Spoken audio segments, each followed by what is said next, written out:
agaciro muri bose nyumva kumurutisha abandi bose nyene kumuha agaciro aho muba muri hose nivyo mbona nyene umuhungu nyene yoshima akabona tujya mukobwa arankunda no muhishano kanaka nyene nk'abajya bakobwa ushobora gusanga mutipe bari kumwe no munsi ko usanga nibashaka kugenda nk'ahantu bari kumwe aramwikuye ugira abandi niba mubonere bisare kumuha agaciro umuhungu no Imana irashobora kugushiramo urukundo rwayo ugasanga urakunze naka kandi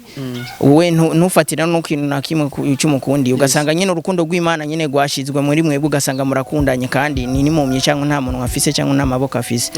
urukundo rero urumva ni impumyi nyene.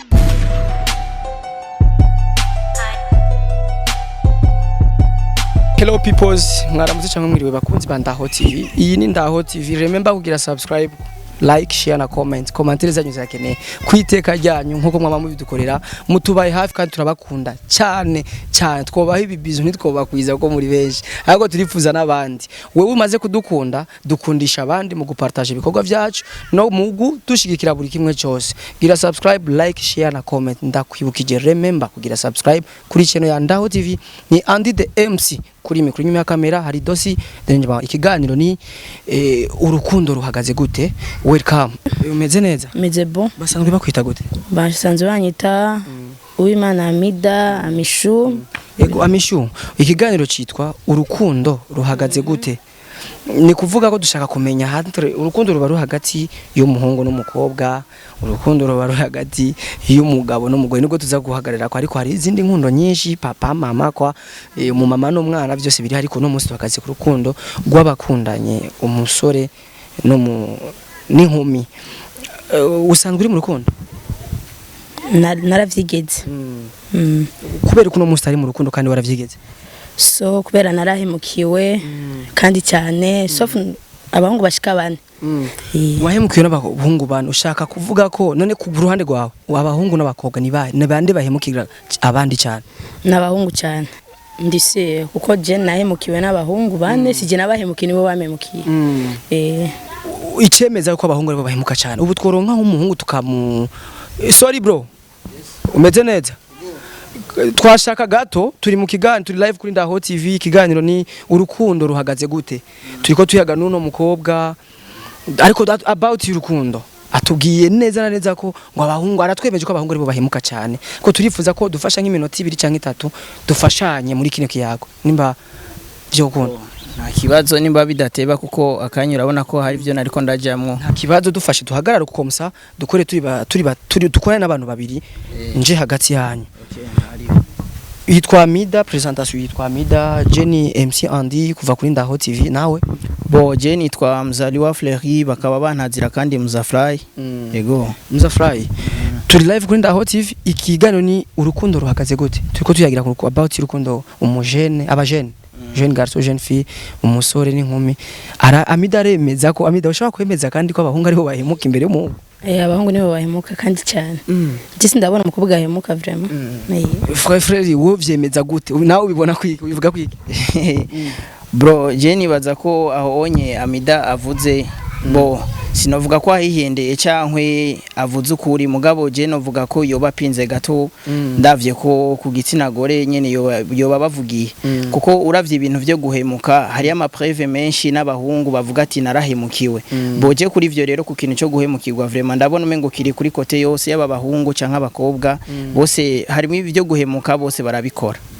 Ego action zibiri cyangwa zitatu uzi ku mukobwa cyangwa ku bakobwa uzi siri kuzi zibabaje kandi zituma kenshi bahemukira abahungu niza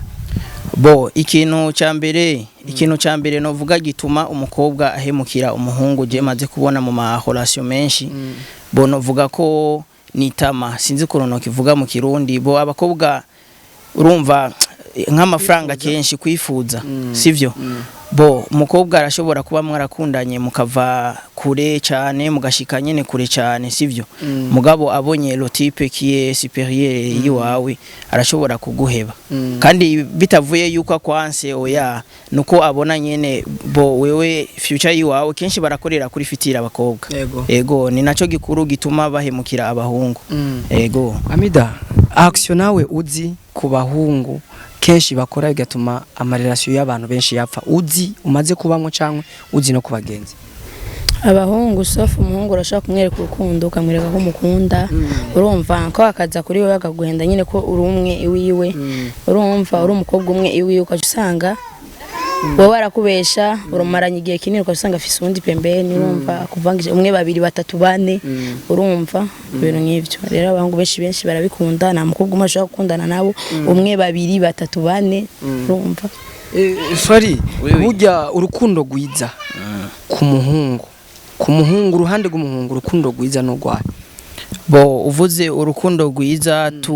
just umuhungu yoko nibihe nyamukuru yokora bikagaragaza urukundo gwiza ku mukobwa urukundo gwiza ku mukobwa bo umukobwa arakunda ikintu ca mbere umuhungu amwishimira mugabo naho birukubonye hari n'abakobwa badakunda abahungu nyene babishimira bo kwishimira umukobwa ni gute novuga nko kumenyekana nko kumumenyekanisha mu bantu bose nko muri famille canke abagenzi bamuzi ko mukundana vraiment ico kintu kiramuryohera sana umukobwa ego Amida umukobwa nizi action akwiye gukora zikagaragaza ko afise urukundo gwiza ku muhungu baba bari kumwe ndibaza ni kumuha agaciro muri bose nyumva kumurutisha abandi bose nyene kumuha agaciro aho muba muri hose nivyo mbona nyene umuhungu nyene yoshima akabona tujya mukobwa arankunda no muhishana kanaka nyene nk'abajya bakobwa ushobora gusanga mutipe bari kumwe no munsi ko usanga nibashaka kugenda nk'ahantu bari kumwe aramwikuye ugira abandi ntibamubonere bisare kumuha agaciro umuhungu no muhisha ugeze hose ndibaza nivyo byo bigaragariza umuhungu kumukunda for example Alvezi Freri ukundanye na Amida akarorero ukunye nahagaze waramukunze ameze ukuneza uramukunze birashitse mu mazido y'uzamukundanye birashitse umubiri urahindutse aronze habaye muto ubandanya kugumana nawe nimba ubufise muri umwanya ubufise urukundo nyakuri kuri yo bo ubundi hoho bo turacara abajene hari ibintu tutarashika ko mugabo mpora numvi indahiro bavuga ko ngo nzogukunda ndagusonere mu mahigwe no mu marusha iryandahiro rero iryandahiro je novuga ko atari ijya munsi nyene ahubwo iryandahiro je nibaza ko twoyibamwo ubunye tukira abajene tutaragera kuco dushitse ko kuri kijya tutaragera kuri ijya ntambwe siko bo mu bisanzwe ukundanye urukundo nyakuri nta parance ruraba canke iki kandi ntushobora gukunda ukunze umukobwa ngo ni kubera ari mwiza bro zoba wihenze ahubwo uzorabe uwukunda umubone ko ari mwiza kuko uwukunda umubonye ko ari mwiza ico azoba cyose ikizomushikira cyose naho yohuma uzoguma umukunda mugabo umukunze kubera ari mwiza burya bwiza buheze cyangwa umukundiye kubera ibintu by'amataye comme ça tu vois ibintu byuko wonye bo novuga ko hagize changement imwe iba ku mubiri wiwe ubo wabo mukundiye umubiri nta rukundo urumva ruba gwagutumye kumva ko uwo mukunda ego Amida umuhungu murakundanye afise umuduga ni parcelle ariko birashitse umuduga uragiye ubuhera buraheze umukunda vy'ukuri wabandanya kugumana nawe mu bukene mu nzira zose muri situation yose yo barimo umukunda wabandanya kugumana nawe uko sofu waramukundi yajya amahera n'ijya modoka urumva na rukundo ruba ruhari urumva warakunze gusaba ibyo bintu byonyine afise ariko namba waramukunze sofu uvuga ati namukunze bivuye ku mutima nawe yoba ameze gutya naho yoba akora akazi kanaka urumva no bandanya ndamukunda urumva bakunze kuvuga ngo abakobwa kenshi bakunda amafaranga ngo niyo mpamvu ubuza amahera ofendofe yaraguhemukira kubgawo bivuga kwiki sofu je sinzi ko byo bari byo ko ndazi la majorité abahungu benshi barabivuga ngo bakobwa bakunda amafaranga ibintu nk'ivyo urumva ariko ngaje nsanga rero kubganje rero abahungu nibo bahemuka rero cyumbwira gute ko abakobwa bakunda amafaranga ari abahungu bahemuka Fredi ico kintu kirakuze kuvugwa ku ruhande rw'abahungu ngo kujya abakobwa barakunda amahera cyangwa ngasanga umuhungu abonye umukobwa ni mwiza ngo ujya je sino murondera ngo na note mfise ho bivuga kwiki bo ico nyine cyambere cyuko umuhungu ashobora kubona umukobwa akabona umengo ni mwiza ati sino murondera ico nye kwanza nibaza ko ari kintu cyo kutiyemera kuko umuhungu yiyemera arondera umukobwa nyene abona nyene ati ubona yo mukobwa je namukunze vraiment uba nyene wumva nyene uri ready nyene kumuronka hama nje kuri yo sije nayo ku abakobwa bavuga abahungu abatipe benshi barakunda kuvuga ngo abakobwa barakunda amafaranga bo jengerageje kuyivugira mvuge amapa sivyo abakobwa je mona mbona mengo ntibakunda amafaranga ahubwo abakobwa bakunda ibintu vyiza bo ngerageje kubidevelopa ivyo mvuze abakobwa igituma bakunda ibintu vyiza sivyo bo bro nimba uri umuhungu sivyo ufise amafaranga nawe ndibaza kuyahereza umukobwa urumva ko ari chata wenyene uriyemera uhaye urabona ikintu namangira ko misi yose namambona kazoza kiwanje bientôt nzoba umuntu w'umugabo sivyo nzoba mfise n'abana none uzobura umugabo nyabaki udatanga ratio cankwe urugo nyene urumva hari ibintu nyene utegerezwa kwigira nk'umuhungu nyene urumva nk'umugabo utegerezwa guhagarara nk'umugabo kandi muri urwo rugo kugira ubaka urugo neza n'amafaranga arakenewe amafinance arakenewe rero nico gituma je ibintu vy'amafaranga vyo kuvuga ngo abakobwa barakunda amafaranga je sindavyitaho sana kubera iki amafaranga umukobwa honyene bro je muranda biraba kwereje kubera vyarigeze kunshikira me ngoma ndakubwira ivyo nabayemo bo umukobwa vrema umuguriye nk'agakanzu urana bwa bukanzu buzimvye ukamuguriye nakakarato bimwe ba Concorde nyene nakabegi nyene ivya birato nyene bizimvye nabugya ubegi bw'iwabo je sinigene babwita ubu model usanga yayana ngo bugugwa ma 40000 masamire vrema arenganye mu abantu bakamubwira araberewe cyangwa wenyine umubonye kabego avuga ati yana je ni mwana wume kweri urumva nyine ko bigushimishije je nibaza ko vrema ibintu byo kuvuga ngo abakobwa barakunda amafaranga sivyo vrema ahubwo abakobwa ntibakunda amafaranga oya ahubwo rero ivyo ico kintu cyo kuvuga ngo abakobwa barakunda amafaranga tukikure ko kweri kandi kindi naco abakobwa je novuga ko bijya bavuga ngo umukobwa ngo akunda amafaranga jabwo je rero je no kunda umukobwa akunda amafaranga kubera umukobwa akunda amafaranga arakumotiva mane no kuyarinda no kuyarondera arega none tugumye turabahungu abakobwa ntibadukundisha amafaranga none umva twayarondera gute nitwo kubaka no kubaka kabisa Amida kenshi bakunze kuvuga monde tugeze ngo mu rukundo egare ni byose birimwo kubonana eske uremera ko urukundo go gukundana n'umuntu imyaka 5 mukagira mariage atakintu kibaye cyo kubona atamabanga yabubatse aciyemwo rugihari oya go rukundo ndibaza ko rutagihari ku ruhande rwawe ntago oya ntago vraiment ko ndabibona n'urugo rukundo naruhari imyaka 5 sofu tamabanga y'abakundanya hari ayavya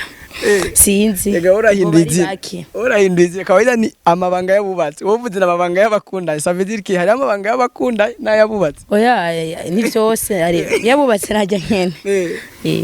Freddy ndi twemeranye ko rugoye kubona urwo rukundo kubgawe urizera neza ko hariho nka ibice 50% bigihari by'abantu bakundana 5 ava mariage batarakora amabanga yabubatse bo jewe ivyo wonye ivyo no bishingire nayo gose kubera ibintu byose birashoboka bo urashobora gukundana umukobwa bo amezi imyaka nyene nkuko muvuze imyaka 5 mutaranguye ivyo bintu by'amabanga yabubatse ego ivyo birashoboka cyane bica bivana n'ukuntu nyene mu vyitwaramo na wa mutima nyene buba mufise Amida ufise ibihimba byinshi by'umubiri igihe mubona ko arico gikwiye gukunda nica cyangwa arico gikunda mu yandi majambo nica cyaremeye gukunda ikihimba cyaremeye gukunda sofu n'umutima nta kindi n'umutima niko tora tuvyumva ya Freddy yes aravuga ko igihimba cyaremeye gukunda ari umutima kubwa ariko bibona bo cyaremewe gukunda mu buryo bw'inkundo relation amoureuse boje nibaza ko je novuga ko ari ibihimba bibiri n'umutima n'amaso ego amaso nyabona nta bintu umunwa ntacyo ukora nta kamaro ufite mu rukundo umunwa ubiravye mu rukundo ni nk'amaguru gusa uretse ko nyene umunwa ari wo nyene arico gihimba nyene cyo mubiri nyene kivuga amajambo meza gikora n'ibindi bintu nyene bo nawe cubibona nyene sinasura kuvuga byinshi Amida umuhungu adafise umunwa wakundana nawe adafise umuntu ego wakundana nawe oya rero mva wakundana nawe oya umuhungu adafise umuntu wakundana nawe gute Freddy umukobwa adafise umuntu wakundana nawe bro jewe je kuri cyo vraiment mvuze mbonesheje amaso yiwanje je nibaza ko ntokundana nawe mugabo dufashe mu bindi bintu mu vy'Imana ikora kuko Imana uraze ko niyo nkuru mu bintu byose kuko urukundo rw'Imana mani wowe Imana irashobora kugushiramo urukundo rwayo ugasanga urakunze naka kandi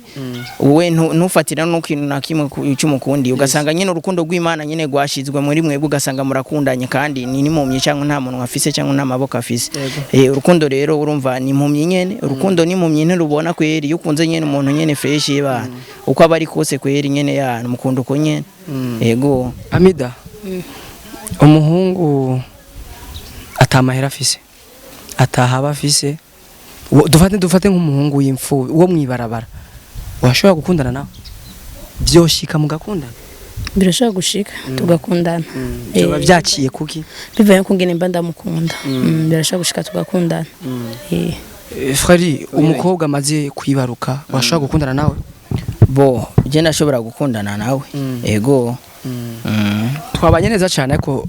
twari mu kiganiro cyiza kandi cigisha benshi abakuze n'abato bose n'abajene inkumi n'amisore gikundo ni urukundo ruhagaze gute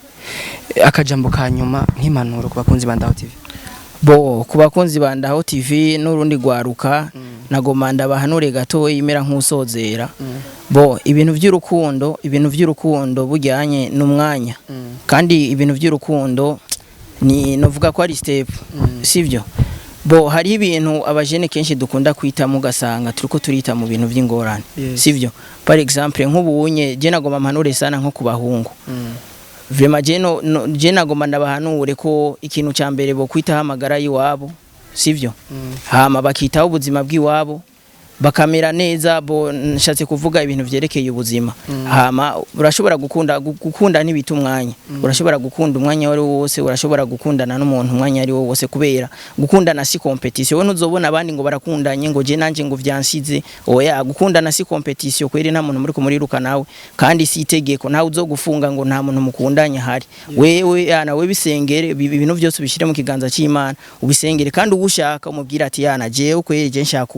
je nubona jewe bro je ndizera sana kweri je mana je muntu izoshira ku nzira yiwanje je navyo bavuga ngo vyo guhemukirwa je ntavyo guhemukirwa kuko azobaje ava ku Mana bo ikira kintu rero nagoma ngaho wonye ndababwire ikira kintu cyose bagisengere yego Hamida impanuro ya nyuma kwa bakunzi ba Ndaho TV mu bijanye n'ikiganiro twari turimo impanuro ya nyuma nashaka guhanura nyene abajene benshi nyene mu bintu by'inkundo urumva safu mfatiye nko ku bakobwa urumva nko muri twebwe urashaka gusanga ukundanye n'umuhungu urumva umuhungu nyene nacubuze ariyo bimwe gufasha kuri wewe nyene cyo ushaka kuguruka usanga uronse nk'undi amurusha nyene nkajya amahera uronse nk'ufise imodoka ukacu usanga uramukurikiye safu abahungu bafise amahera ni bahera uvuze ati ngura kurikiye bose nuzobamara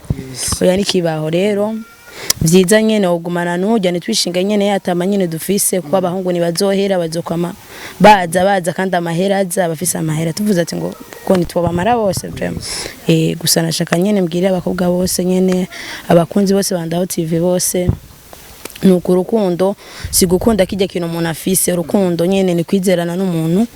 bivuye ku mutima ukamukunda nyene no kunda kijya kintu afise cyangwa ikintu kanaka cyangwa kungena ameze oya merci beaucoup batumire banje ndabashimiye cyane shimira namwe mwabandanyije guteramana natwe umwanya wose iyi ni Ndaho TV remember kugira subscribe like share na comment zanyu zirakenewe kwiteka ryanyu ku cubero cyanyu mudushigikire turakeneye ubufasha bwanyu kuko turabakunda cyane ibibizu ni byinshi kuri mwese mudukurikirana kunda ivy'iwacu wongera ubikundisha abandi muzoba mukoze cyane mwarahizagiwe bye bye ciao merci